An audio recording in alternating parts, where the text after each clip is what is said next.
All right, everyone. Donald Trump is dominating the GOP field in a new Fox poll. The Republican frontrunner is snagging 35% of national support. However, Senator Ted Cruz is quickly gaining momentum with 20%. It's his personal best, and it has narrowed the gap by 6 points there since last month between him and Trump. But as Trump and Cruz battle it out for the top spot ahead of the Fox Business debate, new concerns today that this race could force a lasting split in the Republican Party. Back with analysis, Chris Hahn and Mark Serrano.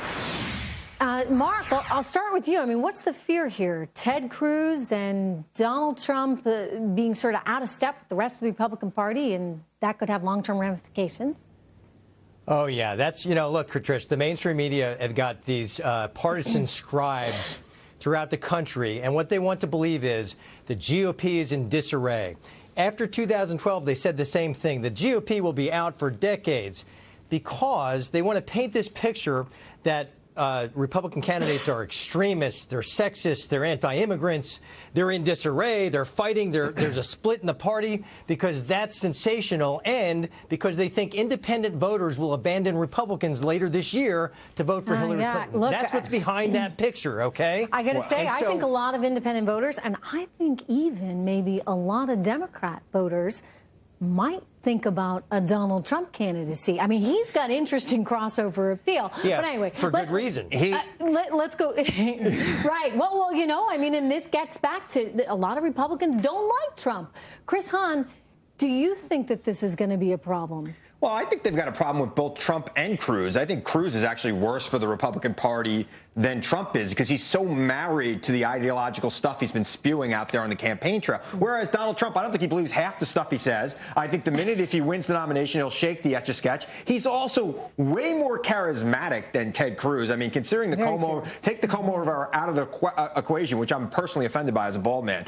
He will, he is charismatic and likable. Even people who like me, who disagree with most of what he's saying, find him entertaining and sometimes even charming. So I think he's got a chance there. That said, I think Republicans are in trouble if it's Cruz or Trump at the top of the ticket. No way. They will lose the Senate. They may lose seats in the House. I don't think they'll lose the House, but we'll see. No way. Look, Chris, that sounds great. And I like your bald head. I think it looks great.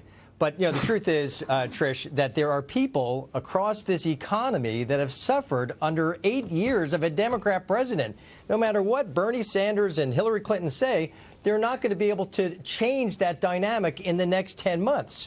So really, this business about Cruz and Trump is silly. That people said the same thing under the Democratic president in 1980. Let me get in here, because last time I checked, I just saw the numbers. 5% unemployment. We talk about the job participation. We forget that people are living longer and the baby boomers are retiring now. So let's not talk about that. Food stamps. Food stamps. You remember the Bush economy that tanked the economy? Remember the stock market in 2008? Let me tell you, Barack Obama does not grow jobs. He grows poverty. Poverty has grown, especially among minorities, throughout his term. That has been proven out. I mean, you cannot tell me this economy is in a good spot, Chris Hahn. It's in a better spot than it was when he took over, and nobody could argue with that.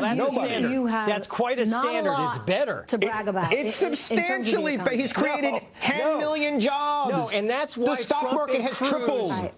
That's why Trump is winning this race, because people are sick and tired of this nonsense. 401k is doing great. And I think that, that's in part why Bernie Sanders is doing well, too. I mean, people are in a bad spot economically. They really are. And as such, they don't want any part of the establishment. Thanks so much. Good to have you guys here. Spirited discussion, as always. Fun. All right.